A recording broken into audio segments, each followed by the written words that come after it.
Você comentou que ele esteve no Santuário Nacional de Aparecida, Nonato. Foi no dia 24 de julho de 2013, esse acontecimento, onde ele permaneceu por poucas horas. Foi, enfim, há 10 anos, mais de 10 anos, numa quarta-feira, no mesmo dia, 24 de julho. Foi na cidade de Aparecida, no interior de São Paulo, acostumada a receber fiéis, como a gente sempre sabe, todos os anos. E aí, naquele dia, recebia uma visita ilustre, o Papa Francisco. E a gente já tem imagens ao vivo também para você que nos acompanha com imagens aqui no Jornal da Manhã, de uma multidão, né, ali na Praça de São Pedro, em Roma, já nesse entorno. Praça de São Pedro que virou um símbolo também durante o período em que tivemos a pandemia, quando o Papa sozinho, nessa praça que está sempre tão repleta de pessoas e sempre com muitos fiéis, muitas homenagens a esse Papa da vez, no caso o Papa Francisco, e naquele período ele sozinho nessa Praça de São Pedro, que hoje começa a ser cada vez mais tomada, né, pelas pessoas que vão aí tentar prestar solidariedade à Igreja Católica e também a saudação à morte do Papa Francisco. Ele que enfrentou muitos problemas recentemente, como nós citamos, desde fevereiro, né, estava um entra e sai de uma situação mais grave no hospital e infelizmente acabou falecendo agora. Eu acredito que a imagem da pandemia, onde Papa Francisco reza uma missa solene na Praça de São Pedro vazia, inclusive, Nonato. Isso. E a quem nos acompanha, eu acho que é uma das imagens mais profundas que nós temos de Papa Francisco, simbolizando ali a solidão de muitos, a dor global causada pela doença, pela Covid-19. A celebração foi transmitida ao vivo para milhares de pessoas ao redor do mundo. Foi um gesto de muita proximidade com quem estava sofrendo, oferecendo ali uma sensação de união, de fé, mesmo à distância. Eu acho que foi um dos momentos mais emocionantes. Foi na Páscoa de 2020. E certamente, né, Paula, a gente vai ter essa Praça de São Pedro muito lotada daqui a algumas horas, daqui a alguns instantes, porque as pessoas vão chegando à medida em que essa informação vai sendo divulgada. E Roma, claro, a cidade bastante turística, o Vaticano, a Praça de São Pedro, são pontos que as pessoas vão visitar a Capela Sistina e por aí vai. Tem até aquele ditado, né, se foi a Roma e não viu o Papa, não teve graça de você ter ido a Roma. E aí as pessoas, claro, estarão agora fazendo essa homenagem ao Papa Francisco. A gente já começa a perceber aí uma série de movimentações. A gente falava do papel do Camerlengo, que é quem comunica a morte do Papa para a Igreja e posteriormente para o mundo, né? Tem um ritual que é a retirada do chamado Anel do Pescador, da mão do Papa. E aí ele faz essa retirada, simbolizando ali a morte do pontífice. Ele então é colocado num caixão de madeira, levado para a Basílica de São Pedro, onde deverá ser velado. E antes, lembrando, havia uma passagem pelo Palácio Apostólico, mas essa etapa acabou sendo eliminada a partir de novas regras da Igreja. Aí o corpo será exposto diretamente no caixão, não mais num alto esquife, que é uma espécie de estrado elevado, e o Papa pediu que isso fosse feito da maneira mais simples, que o caixão fosse o mais simples possível, honrando aí essa questão dele ter adotado o nome de Francisco. Agora são 6 horas e 23 minutos. Repita. 6h23. E assim como você disse que o Papa determinou que o próprio caixão fosse mais simples, antigamente o Papa, Nonato, e você que nos acompanha, era colocado em 3 caixões feitos de cipestre, chumbo, carvalho. Agora a urna terá apenas uma estrutura de madeira revestida por zinco. As missas vão ser celebradas por 9 dias consecutivos, seguindo a tradição. Que é um período de luto e oração pela alma do Papa. Pois é, e justamente nesse ano de 2025, Roma se prepara para o chamado Jubileu 2025, que é um evento bastante importante para a Igreja Católica, né? E infelizmente tem agora a morte do Papa Francisco, mas Roma se prepara exatamente para receber muitos católicos, muitos peregrinos nesse ano de 2025, exatamente por conta desse jubileu que será celebrado no Vaticano. É uma tradição milenar da Igreja Católica, ocorre a cada 25 anos, então o último foi no ano de 2000. São mais de 600 projetos que Roma está efetivando e com 4 bilhões e 800 milhões de euros investidos. Então, o Papa Francisco marcou, inclusive em dezembro, o início desse ano santo, que é um período caracterizado aí pelo perdão dos pecados, reconciliação e renovação espiritual e por aí vai. Então, o Papa acaba morrendo num ano importantíssimo para a Igreja Católica, que é esse ano do jubileu, quando são esperados pelo menos 30 milhões de visitantes ao longo de todo o ano em Roma. Fontana di Trevi ali, aquele monumento emblemático que a gente tem em Roma, onde as pessoas visitam, tiram fotos, etc., teve mais de 3 meses sendo reformada e acabou depois sendo reaberta, mas também a reforma exatamente para que possa receber os turistas nesse jubileu, que é um evento importante da Igreja Católica e que infelizmente não terá a presença do Papa Francisco, que falece exatamente no ano do jubileu. A gente segue também acompanhando aqui outras imagens do Papa Francisco, lembrando ainda que fala-se em alguns favoritos, mas é claro que não dá para cravar absolutamente nada. Tem até, Paula, e você que nos acompanha, uma espécie de ditado que diz o seguinte: você entra Papa no conclave e sai cardeal, porque nem sempre o favorito vai levar. Então, os nomes que circulam, Pietro Parolin é um deles, que é o secretário de Estado do Vaticano desde 2013, ou seja, durante todo o papado de Francisco ele esteve presente, é um cardeal italiano de 70 anos, e ele é um dos líderes aí, dentre aqueles que podem substituir o Papa Francisco. Péter Erdő, que é um cardeal húngaro de 72 anos, é outro nome que também é muito falado, também é muito citado como possibilidade de substituir o Papa Francisco. Matteo Zuppi, que é um outro cardeal que está em ascensão também dentro da Igreja Católica, arcebispo de Bolonha, tem 69 anos, é outro nome. E além disso, tem também o nome do Raymond Lew Burke, que é um cardeal americano de 76 anos, e aí seria um nome completamente oposto àquilo que representou o Papa Francisco, porque ele é extremamente conservador, mais tradicionalista, é contra a participação de divorciados ou casados em segundas núpcias e por aí vai. Então, se o Raymond Lew Burke for efetivamente considerado Papa, seria absolutamente uma espécie de ruptura com o legado do Papa Francisco. Agora são 6h27. Repita. 6h27. O presidente da Comissão Europeia, Ursula von der Leyen, também comentou o falecimento do Papa.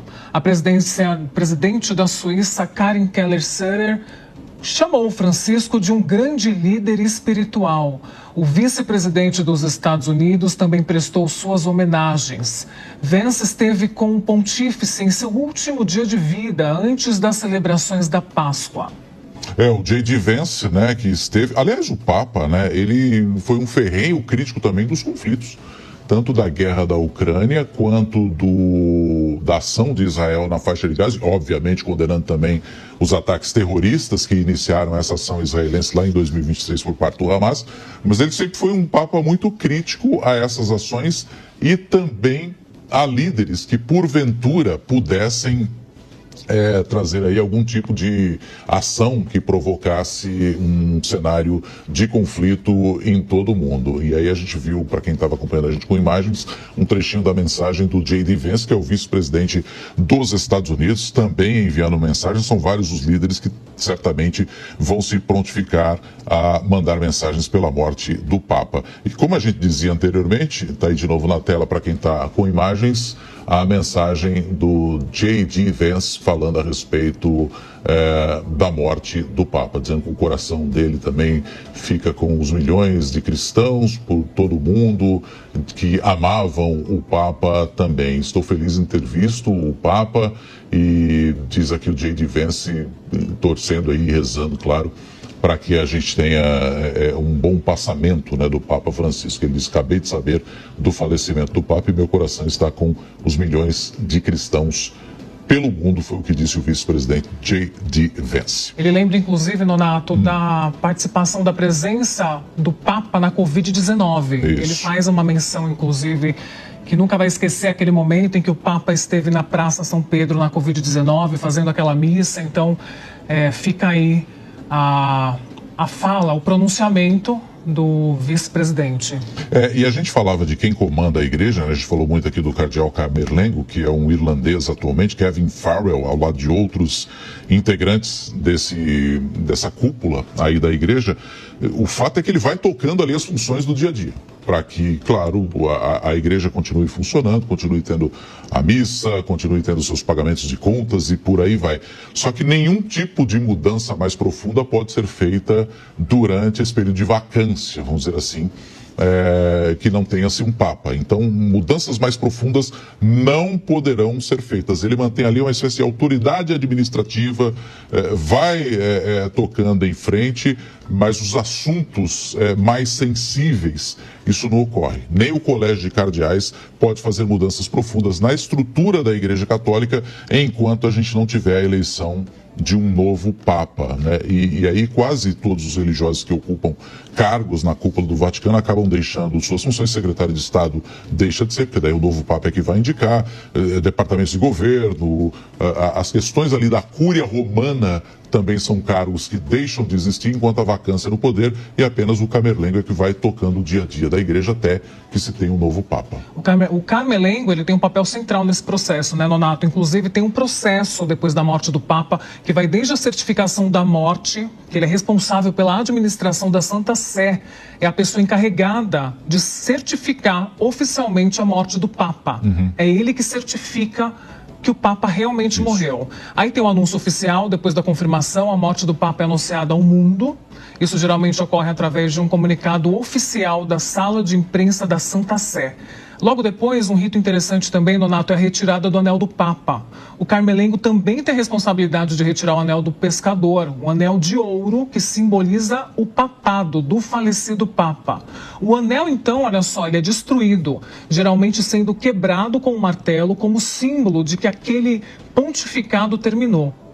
Depois tem a preparação para o funeral. O Camerlengo, junto com os outros cardeais e oficiais do Vaticano, organiza os preparativos para o funeral do Papa. É um evento grandioso, sua organização envolve todos os detalhes, desde a preparação do corpo até a cerimônia religiosa. E na sequência tem, enfim, conclaves, eleição do novo Papa, assim como você falou, os nomes já sendo cogitados, né? Só citar um pouquinho a questão do conclave, para quem nos acompanha. Você está acompanhando aqui o Jornal da Manhã, a gente está numa cobertura especial a respeito da morte do Papa Francisco, comunicada na madrugada de hoje, aos 88 anos, ele que foi o primeiro pontífice latino-americano.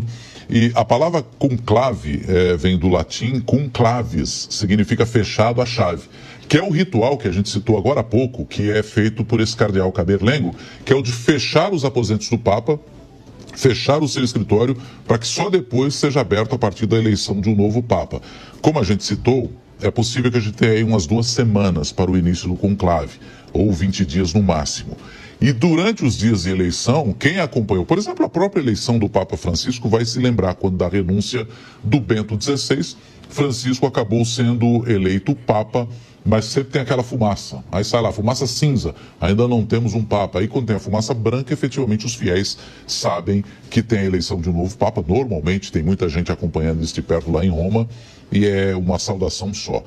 Pois bem, durante essas eleições, ou esses dias de eleição, os cardeais que são indicados a escolher o novo Papa ficam fechados dentro do Vaticano, numa área conhecida como Zona de Conclave. E eles fazem um juramento de segredo absoluto sobre o processo. Então, tem lá as votações, eles vão elegendo até que se tenha um Papa que conquiste todos os votos, ou a maioria dos votos. Enquanto isso não se decide, porque pode durar vários dias, eles vão continuar dormindo nessa zona de conclave. Cada um tem o seu quarto lá. Atualmente são 138 cardeais com menos de 80 anos e que estão aptos a participar. Desses, 7 brasileiros também estão dentro. São eles: Sérgio da Rocha, primaz do Brasil e arcebispo de Salvador, tem 65 anos. Jaime Spengler, presidente da CNBB e arcebispo de Porto Alegre, 64. Dom Odilo Scherer, arcebispo de São Paulo, tem 75 anos, ele que conversou recentemente também com o jornalismo aqui da Jovem Pan. Dom Orani Tempesta, arcebispo do Rio, de 74 anos. Paulo César Costa, arcebispo de Brasília, 57 anos. João Braz de Avis, que é arcebispo da capital federal também, arcebispo emérito, tem 77 anos. E Leonardo Urich Steiner, arcebispo de Manaus, que tem 74 anos. Então, esses 7 brasileiros estão aptos aí a participar da eleição também no que diz respeito à eleição do futuro Papa. Então, quando tivermos o conclave, certamente eles estarão também atuando e elegendo o nome que vai suceder o Papa Francisco. Todos eles ficam impedidos, né, de utilizar qualquer meio de comunicação com o exterior, ou seja, não tem telefone, não tem celular, não tem jornal, não tem nada. É como se fosse um júri onde você não pode ter um contato externo. 6h35 agora. Repita.